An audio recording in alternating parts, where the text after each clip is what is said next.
어떤 분이 이런 얘기를 하시더라고요. 인생엔 삼생이 있다고 얘기합니다. 삼생.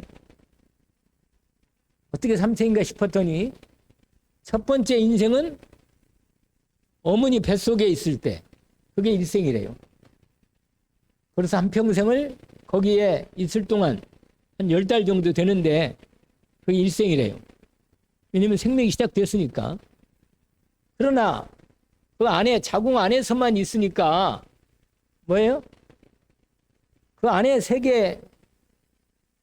근데 실제로 제가 쌍둥이들이 둘이 막 싸우는 그 초음파 검사할 때 그게 나온 걸 보면서 그 안에서도 싸울 수 있구나 이런 생각이 들었는데, 쌍둥이인 경우에는 둘이 막 서로 손을 막 서로 이렇게 베이고 막 그런 부분이 나오더라고.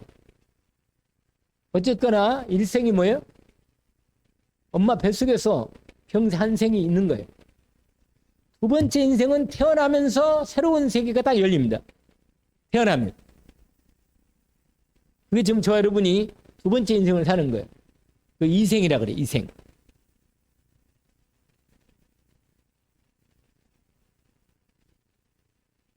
그리고는 이 세계에서 두 번째 인생을 살면서, 근데 여러분, 이게 다 그 다음 생을 준비하는 인생이에요, 다. 각각 보면. 뱃속에 있을 때도 모든 것이 조직들이나 모든 내장이며 모든 기관들이 다 완성되고 자라고 다 준비돼서 드디어 이제 때가 되면 딱 나오는 거라. 그래서 나오면 이 세상에서 뭐예요? 할 수 있는 모든 부분들을 다 준비하고 나오는 거예요. 그게 일생이고, 이생은 이 땅에서 두 번째 인생을 사는 겁니다. 이생. 이 땅에서는 뭐냐면 제3생, 마지막 제3생이 있어요. 여러분, 우리가 죽으면 모든 게 끝나는 게 아니고 문을 열고 나가면 새로운 세계가 딱 열려버려요, 그냥. 저는 그냥 확실하게 이걸 알겠어요. 왜? 확실하게 믿음이 와요. 하나님의 은혜를 주신 거. 내가 죽어본 적은 없지만 분명히 죽었다가 살아난 사람들의 인사 체험을 보고 의사들 중에서 그걸 기록한 사람 많고 책도 많이 나왔어요. 거기에 대해서. 죽은 다음에 반드시 다음 생이 있다. 이렇게 말씀하십니다. 그래서 뭐라고 말해요? 하나님께서 우리로 하여금 다음 생을 준비하라는 거예요. 삼생. 그래서 여러분, 오늘 말씀은 사실은 오늘 낮과 오후 예배 때 우리가 어떻게 죽으면 어떻게 되는지 여기에 대한 부분도 말씀을 오후 예배 때 말씀을 좀 드리려고 합니다. 그래가지고 그 다음 생이 어떻게 인생이 되는지 이걸 자세하게 하나님은 말씀으로 다 밝혀 놓으셨습니다. 그러니까 얼마나 우리는 잘 모르는데, 죽음에 대해서 하나님이 내일도 잘 모르는데 죽고 난 다음에 어떻게 알겠어 우리가. 공자님도 그거 그렇게 성인 같은 공자님도 죽은 다음에 어떻게 되겠습니까? 이렇게 제자가 물으니까 살아있는 일도 내가 다 모르겠는데 어떻게 죽은 다음에 일어나겠나, 이런 얘기를 한 거예요. 그러니까 자기는 모른다는 얘기죠. 솔직하게 말한 거예요. 확실하게 솔직하게. 그런데 여러분, 하나님이 말씀하시는 아닌 다른 죽고 난 다음에 뭐 돼지가 된다든지 소가 된다든지 이상한 얘기를 하는, 그건 전부 다 뭐예요? 완전히 인간들이 만드는 신화예요, 신화. 거짓이라면 거짓. 절대로 그런 일이 없어요. 하나님이 모든 만물을 만드셨기 때문에, 하나님이 모든 인생도 만드셨기 때문에 그 다음에 만든 모든 삶에 대한 부분도 준비해놨습니다. 그래서 1생, 2생, 3생이 있다. 근데 각각 태어나야 돼. 각각. 태어나야만 그 다음 생이, 생명이 시작돼야만 그 다음 생이 돼요. 1생도 이 안에 엄마 뱃속에 있을 때부터 생명이 시작돼야만 거기서 태어날 때, 거듭 태어날, 딱 태어날 때 뭐예요? 다음 생이 연결되는 거예요. 우리가 이 땅에서 하나님의 생명을 받아야만 그 다음 생명이 열리는 겁니다. 하나님 생명 못 받으면 어떻게 되겠어요? 그야말로 지옥 생명이 걸리는 거예요. 지옥에 걸리는 거예요. 영원한 부분. 그러니까요. 얼마나 분명한 하나님 말씀이 정확하게 우리에게 밝히고 있습니다. 그러니까요. 돌아가셨다. 이 말은 뭐예요? 왔다가 이제 가는 거야. 가는 자리로. 근데 하나님 우리에게 주신 자리로 가는 건 영혼은 하나님께 가고 몸은 흙으로 돌아가고 이렇게 되는 겁니다. 그래서 모든 것은 시작이 있으면 뭐가 있어요? 끝이 있어요. 끝이. 반드시 끝이 있습니다. 여러분 여기에 앉아 계시는 중에 앞으로 한 모르지 10년은 더 살지 모르겠지만 우리 박강규 모매님이나 김승 모매님은 없을 수도 있어요. 하나님 불러가지고 이 자리에 없을 수도 있어요. 또 다른 사람이 또 연결될 수도 있고. 무슨 말이냐면 우리가 만난 게 꼭 보장할 수는 없는 거예요. 미래 보장할 수 없잖아요. 언제 하나님 부를지 모르니까. 개인 시작이 있으면 끝이, 개인 종말이 다 있다니까. 그 다음에 시대 종말이 있어요. 시작이 있으면 끝이 있듯이 윤석열 정부가 끝나고 그 다음에 이재명 정부가 들었어요. 이재명 끝나면 또 누가? 하나님 준비한 사람 나오겠지. 그렇게 하나님이 한 시대가 가는 거예요. 벌써 내 세대가 점점 가고 있어요. 이제 다음 세대가 올라와 이렇게. 다음 세대가 올라간다니까. 그러니까 항상 세대 종말이 있어요. 세대 종말이. 시대 종말. 개인 종말이 있고 시대 종말이 있고 그 다음에 뭐가 있어요? 세상 종말이 있다. 세상 종말. 이 세상이요. 하나님이 시작을 했기 때문에 이 세상이 이 지구와 온 우주가 영원히 가는 게 아니야. 반드시 지구 종말이 와요. 새 하늘과 새 땅이 온단 말이야. 그러나 신천지가 말하는 신천지 그 사람들이 말하는 게 아니고 하나님 만드신 새 하늘과 새 땅이 하나님이 준비해 놓은 거 있습니다. 우리가 그걸 소망하는 거예요. 영원한 하나님과 함께 사는 천국의 영원한 하나님 나라의 축복을 기다리는 겁니다. 소망이 있죠. 우리 마음에 언약에 이걸 붙잡고 인도받는 것입니다. 그런데 오늘 우리가 읽은 말씀은 이제 확인해 보면 여러분 그 앞에 우리가 읽지는 않았지만 그 20장 마무리에 지난번에 했지 못했던 부분이 하나 있는데 그게 뭐냐면 45절부터 20장 그 바로 윗부분에 21장의 바로 위에 보면 45절 47절까지 서기관들이 귀옷 입고 아주 문안 받으면서 잔치집에 다니고 말이야. 어디 회당 높은 자리에 앉아 있고 이런 서기관들 그런 사람들을 윗자리 좋아하지 마라. 이렇게 말. 세상적으로 세상에 인정받는 그걸 너무 좋아하지 마라. 세상 행락이나 명예나 세상에 좋아하는 것들을 너무 따라가지 말라는 거예요. 그러면서 21장 우리가 읽지는 않았지만 1절부터 4절까지가 아주 중요한 내용이 나와요. 헌금에 대한 얘기가 나와요. 헌금. 거기 뭐냐고 나오냐면 이렇게 나와요. 제가 읽어볼게요. 21장 1절부터 4절까지 예수께서 눈을 들어 부자들이 헌금함에 헌금을 넣는 걸 보시고 그것도 보셨어요. 예수님이. 성전에 헌금함이 있거든요. 그러니까 헌금함에다가 성전에 헌금을 하는 거야. 근데 부자들이 헌금하는 거 예수님 보신 거예요. 그게 21장 잘 봐요. 말씀을 따라오면서 21장 몇 절이요? 예, 1절, 2절, 3절, 4절로 되어 있는데 1절에 보니까 부자들이 헌금하는 걸 딱 보신 거예요. 마음도 보시는 예수님이 부자들이 어떤 마음으로 헌금하는 걸 다 보고 있어.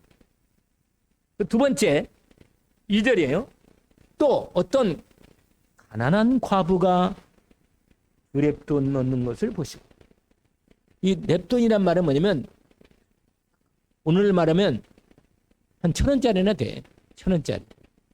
단위가 그냥 낮은 단위의 돈이라. 그러니까 근데 우리말 말하면 얼마냐면 한 2,000원 정도를 헌금한 거야. 2,000원. 그러니까 거기에 이렇게 돼 있어요. 또 어떤 가난한 과부가 2랩돈 넣는 것을 보시고 이렇게 말씀하시는 거예요. 이르시되 내가 참으로 너에게 말하는 이 가난한 과부가 다른 모든 사람보다 많이 넣었다. 아니 조금밖에 안 넣는데 실제로 액수로는 그야말로 2,000원밖에 안 넣은 거예요. 아마 부자들은 한 20만 원, 200만 원 이렇게 넣었을지 모르지. 그런데 이 가난한 과부가 이렇게 작은 돈을 헌금함에 넣는 걸 주님 보시면서 또 그 마음을 본 거예요. 마음. 뭐라고 말하냐 이렇게 말합니다. 아니 다른 모든 사람보다 더 많이 넣었다 그러는 거예요. 아니 많이 안 넣었는데 이렇게 말하는 거예요. 그러면서 설명을 한 것인 거예요. 한번 읽어볼까요? 저들은 그 풍족한 중에서 헌금을 넣었거니와 이 과부는 그 가난한 중에서 자기가 가지고 있는 뭐라?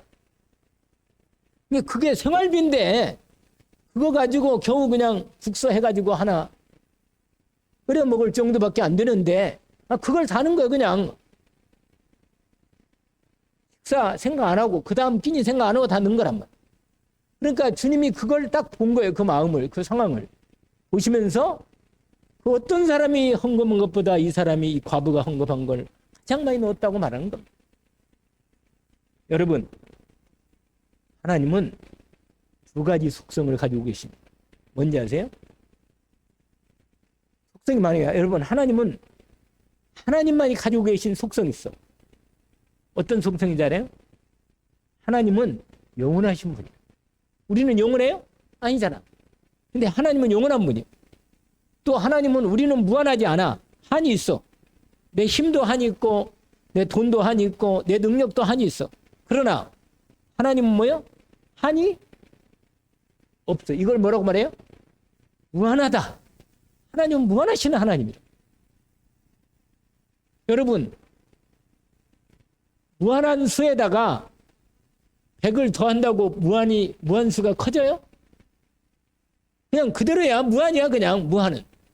여러분, 하나님은 무한하신 하나님이라. 내가 감히 하나님을 모를 수밖에 없는 이유는 우리하고 하나님은 근본적으로 다르고 하나님이 우리에게 형상을 주어서 우리가 하나님의 은혜를 입었기 때문에 하나님이 계신 것도 알고 하나님 말씀을 마음에 믿어지기도 하고 은혜도 되지. 하나님이 어떤 분인가를 몰라요. 말씀을 읽어도 잘 모르는데 말이에요.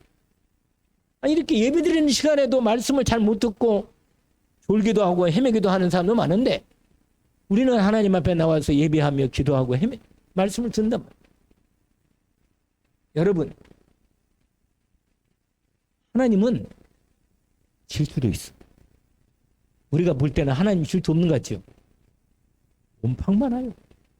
하나님. 뭐가 있다고요? 질투가 있다. 또 하나님은 어떤 것도 있는지 아세요? 하나님은 너무너무 마음에 원하시는 소원이 마음속에 하나님의 소원이 있어. 우리를 향한 하나님의 사랑이 너무너무 커가지고 우리가 다른 것 하나님 말고 다른 걸 자꾸 마음에 가면 마음이 안타까워해. 이게 하나님이 다 가지고 계신 거예요. 우리와 속성이 똑같아요. 여러분, 우리에게 만드신 준 것은 우리에게 이런 것 많이 되잖아요. 우리의 생각하는 마음, 여러 가지 사랑하는 마음, 온유한 마음, 뭐 여러 가지 마음 많잖아요. 이런 모든 마음이 누가 가지고 있어 원래? 말해 뭐예요? 똑같이 답이지. 하나님이 다 가지고 계신다니까. 그럼 미워하는 마음도 있겠어요? 있지. 하나님은 당연히 미워하는 마음도 있어요. 싫어하는 마음도 있고 다 있습니다, 여러분. 그래서 어느 날 우리 누구예요? 정성의 집사님 나보고 하나님이 나를 싫어하는가 봐요. 그런 얘기하더라고. 아니라고. 내가 아니라고 그렇게 얘기했는데 자꾸 싫어한다고 그래. 하나님은 하나님을 거부하는 사람을 싫어해. 거부. 여러분, 의도적으로 내 의지를 갖고 나 하나님 싫어. 딱 거부하잖아요. 그걸 하나님은 당신을 거부하는 것으로 실제로 그렇게 받아들입니다. 여러분, 사람이요 가장 힘든 게 뭔지 아세요? 내가 이미 답을 얘기했어. 왜 이 말을 얘기했어요? 사람이 가장 힘든 게 뭐냐면 거부당하는 거예요. 내가 받아들여지지 않고 나를 거부한단 말이에요. 그러면 사람이요 가장 힘들어요. 근데 하나님도요, 하나님을 거부한다. 볼장 답은 사람이 그 사람은. 하나님하고 끝이다. 그러면 이 땅에 어디 가겠어요? 그 인생 볼장 답은 사람이라. 아니, 하나님하고 사이를 완전히 갈라놔. 하나님하고 사이를 완전히 끝냈다. 그럼 뭐 어디 가서 은혜를 구할 거예요? 아니, 어디 가서 불쌍히 여김을 받겠냐면. 내 인생이 진짜 문제가 왔을 때 어디 가서 내가 구원을 요청하고 나를 살려달라고 말하겠냐면. 없어요. 왜? 하나님 떠나서는 갈 데가 아무도 없는 겁니다. 그래서 여러분, 아무리 우리가 하나님이 어떤 때 나한테 마음에 안 들고 좀 힘든 거 있어도 하나님을 거부하지는 않아요. 아시겠죠? 하나님께서 용서 못할 죄가 하나 있는데 하나님을 거부한 죄. 이게 뭐예요? 성령의 모독죄. 성령의 모독죄. 다른 죄는 하나님이 용서하시는데 성령은 뭐예요? 하나님 마음이거든요. 성령은. 하나님의 영이고 마음이고 생각인데 하나님을 거부한다? 그러면 어떻게 하겠어요? 용서 못하는 거예요, 이건. 근데 하나님이 다 계신데 가장 중요한 속성이 두 가지가 있는데 그 중에 하나가 근본이 바탕이 하나님 근본 바탕은 뭔지 아세요? 하나님의 바탕이 뭐라고요?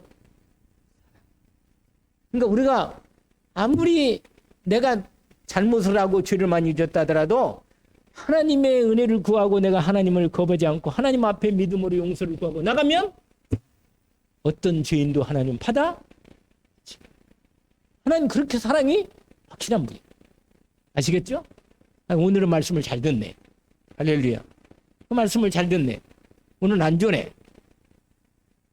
뭐야? 끝까지 뭐야? 이걸 믿어요. 하나님은 절대로 나를 버릴 수 없다. 왜? 나를 사랑하기 때문에. 내가 거부만 안 하면 나를 절대로 버리지 않으시고 언약으로 딱 붙잡고 합니다. 왜냐? 하나님의 큰 바탕이 뭐라? 사랑이다.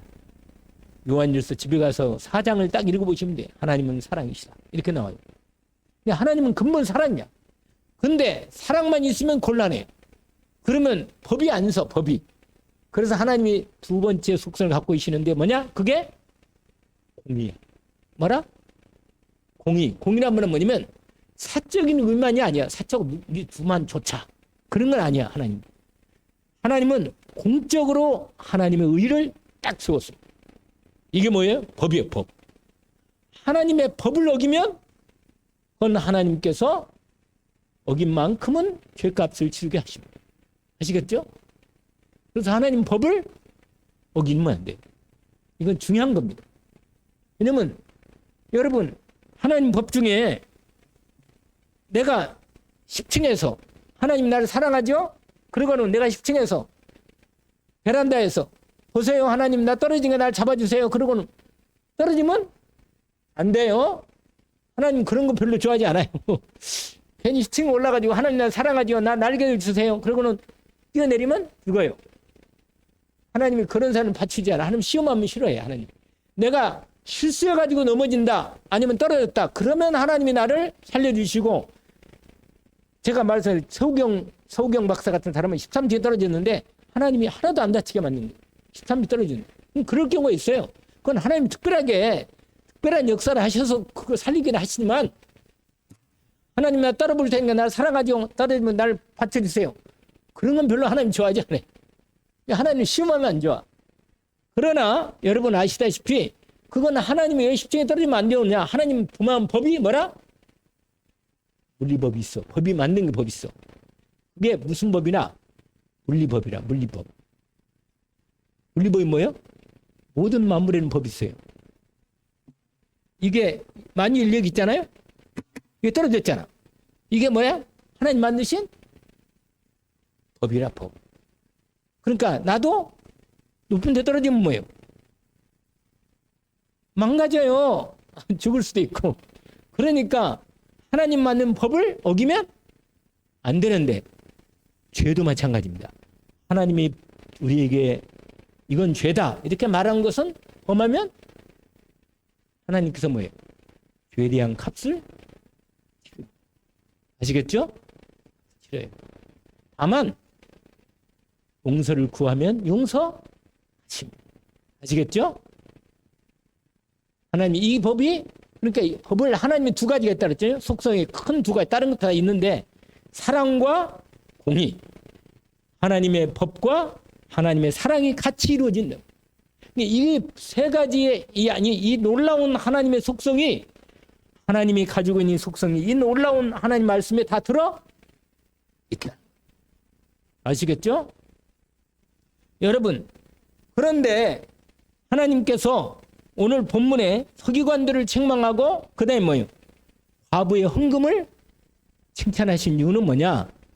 하나님이 그들의 마음을 보시기 때문에 서기관들은 세상 것 좋아하고 하나님 말씀을 잘 가르친다고 말하면서도 실제로는 하나님을 잘 안 믿고 세상적인 걸 좋아하고 하나님 떠나서 죄짓 가운데 죄를 쫓고 명예를 좋아하고 세상을 따라간단 말이에요.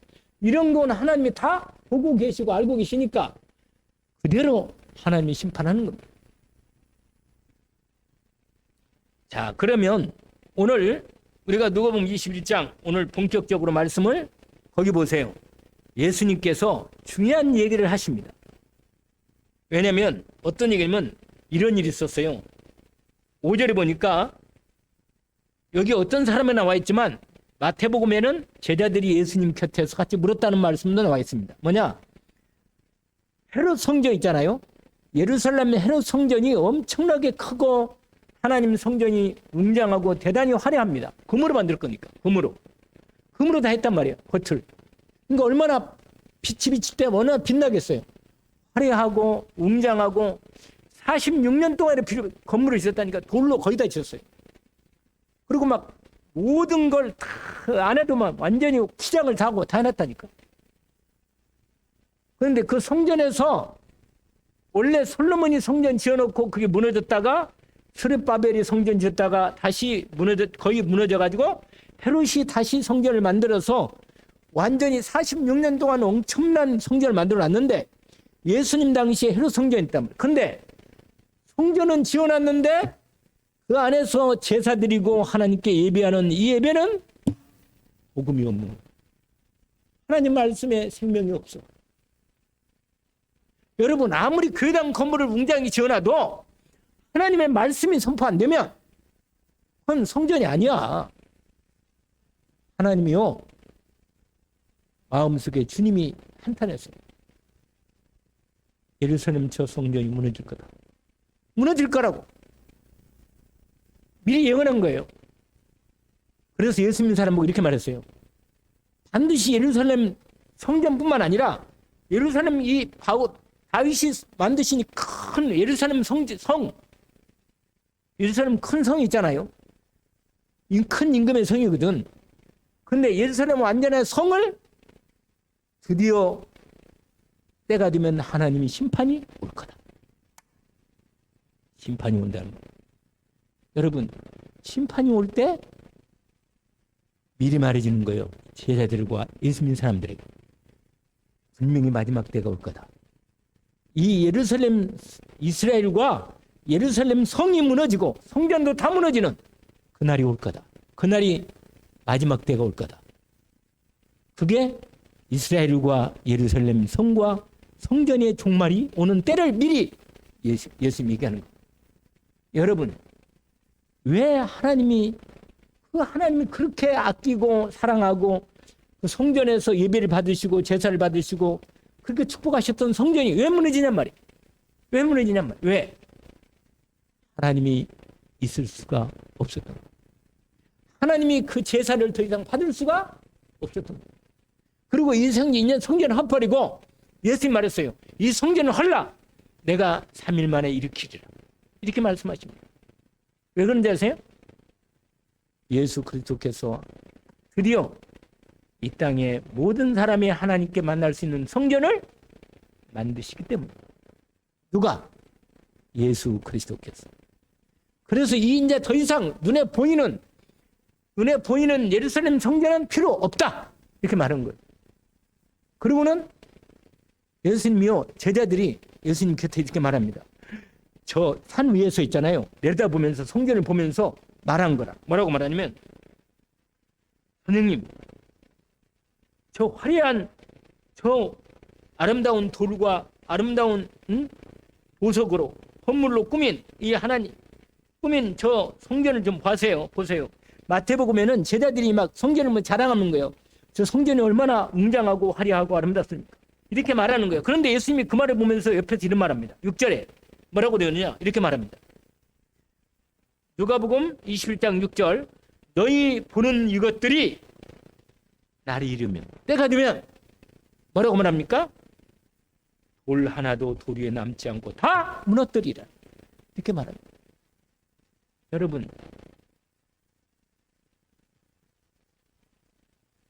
너무너무 무시무시한 말 하는 거예요.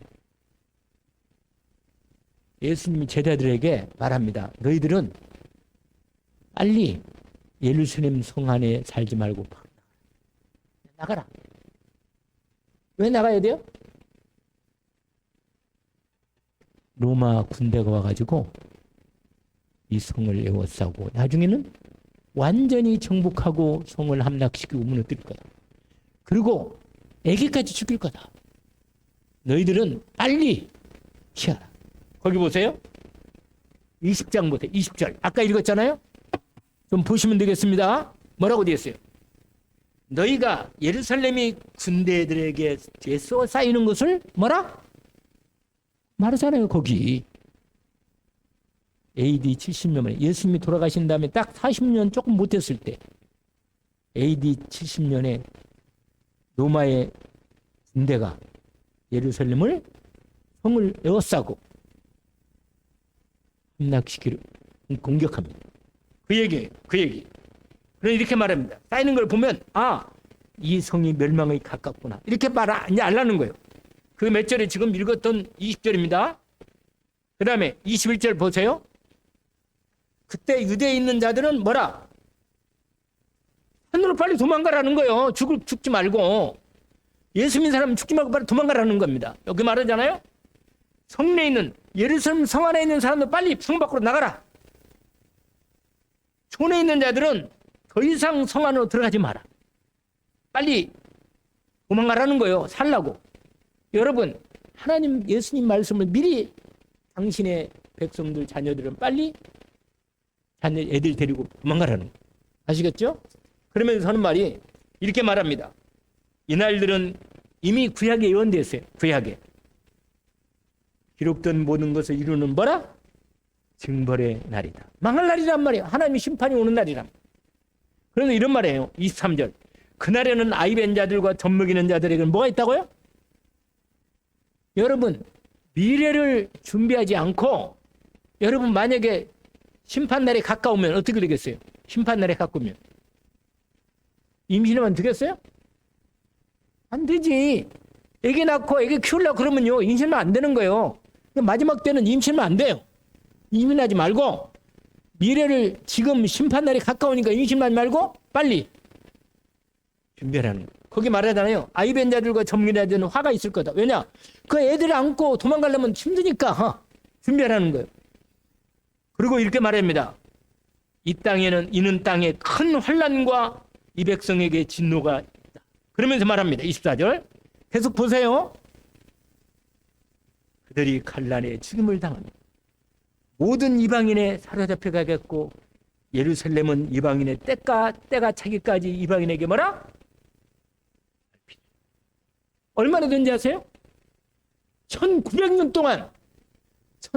동안 이스라엘이 나라 없이 완전히 뺏기고 이방 나라에 흩어져서 밟혔어요. 이대로 예수님대로 막 그대로 이루어진 겁니다.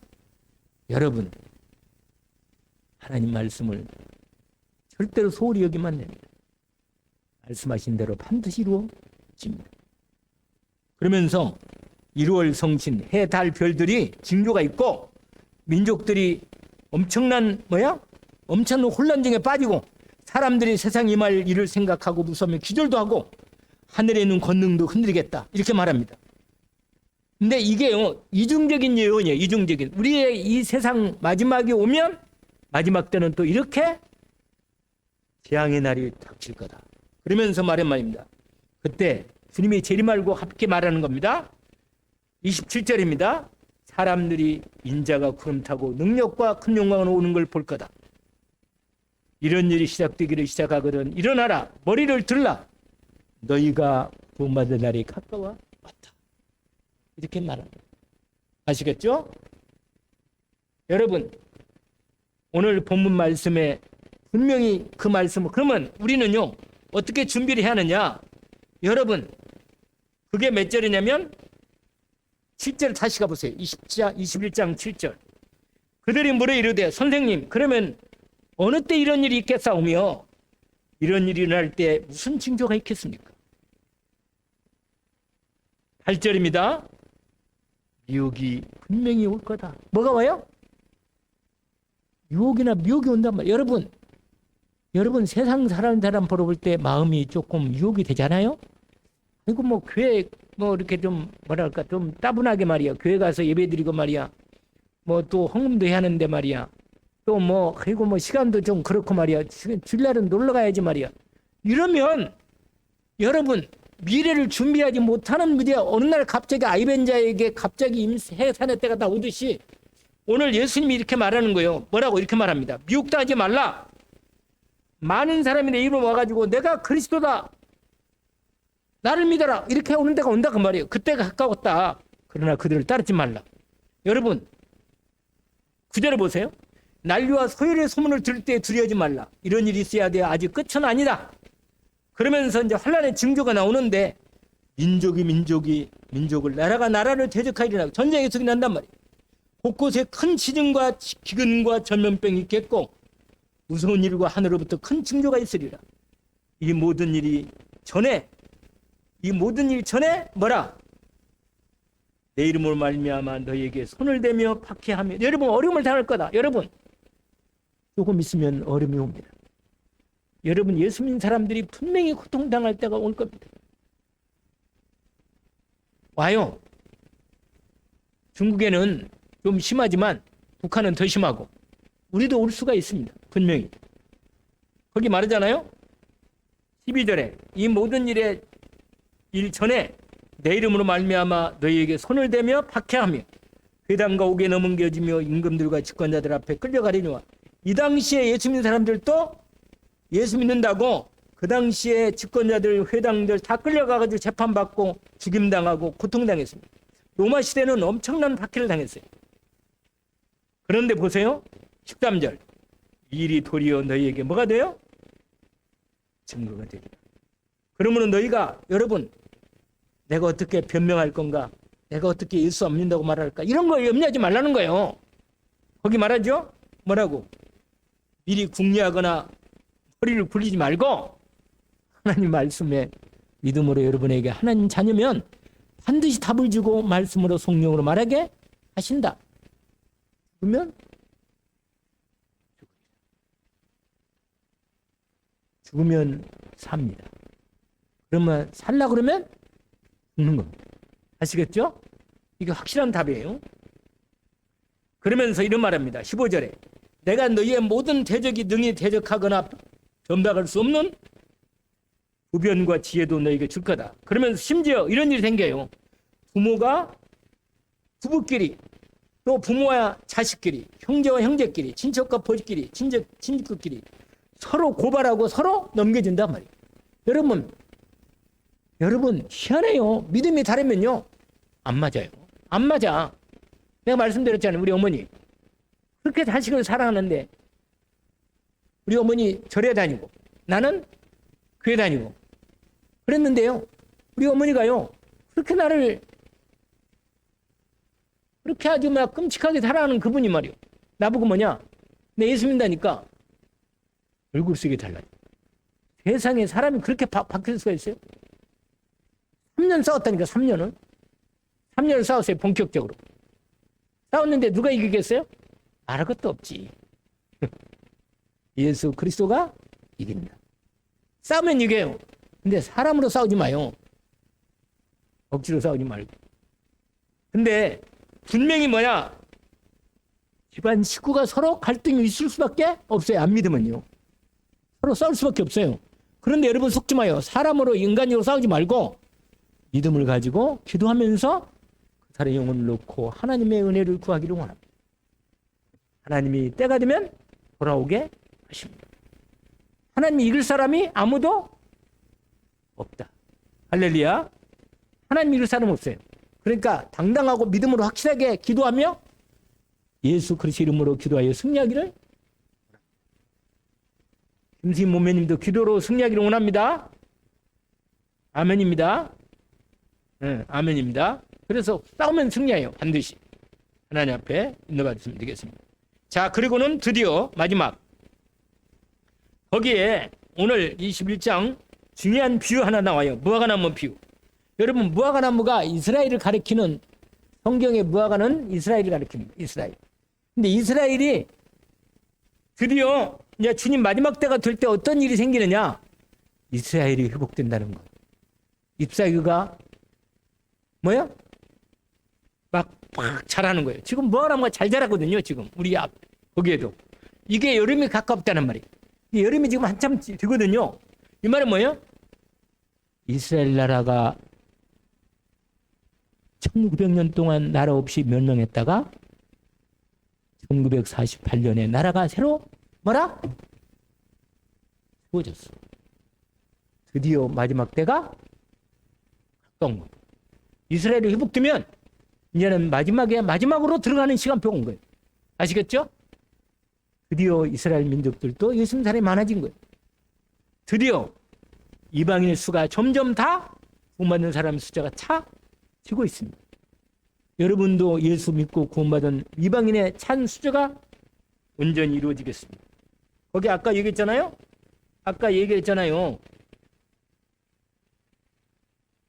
여름이 이제 가까운 일인데 이방인들이 때가 하나님의 때가 다 되면 이방인들 숫자가 하나님 앞에 몇 절에 아까 읽었잖아요. 24절 뭐라고 그러냐?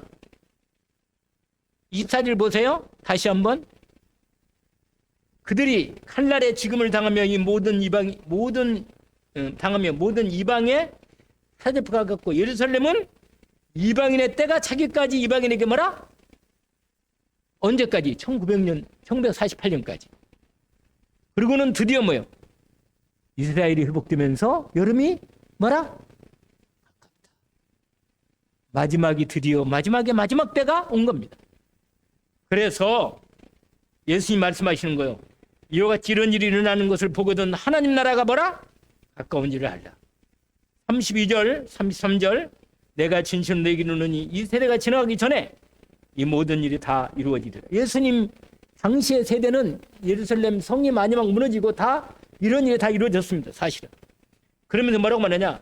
천지는 없어지겠으나 내 말은 없어지지 아니하리라. 그러면 우리는 마지막 오늘 결론입니다. 34절부터 36절입니다. 우리는 이렇게 인도를 받는 것입니다. 아시겠죠? 자, 한번 같이 읽어봅시다.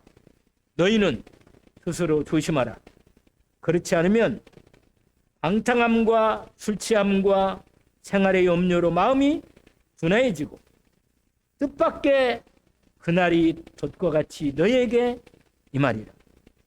이날은 온 지구상에 거하는 모든 사람에게 이러므로 너희는 장차 올 이 모든 일을 능히 피하고 인자 앞에 서도록 항상 기도하며 깨어 있으라. 할렐루야.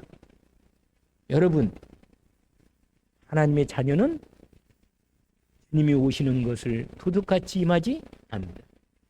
안 와요. 그렇게 안 와. 주님이 오시는 걸 우리는 알게 됩니다.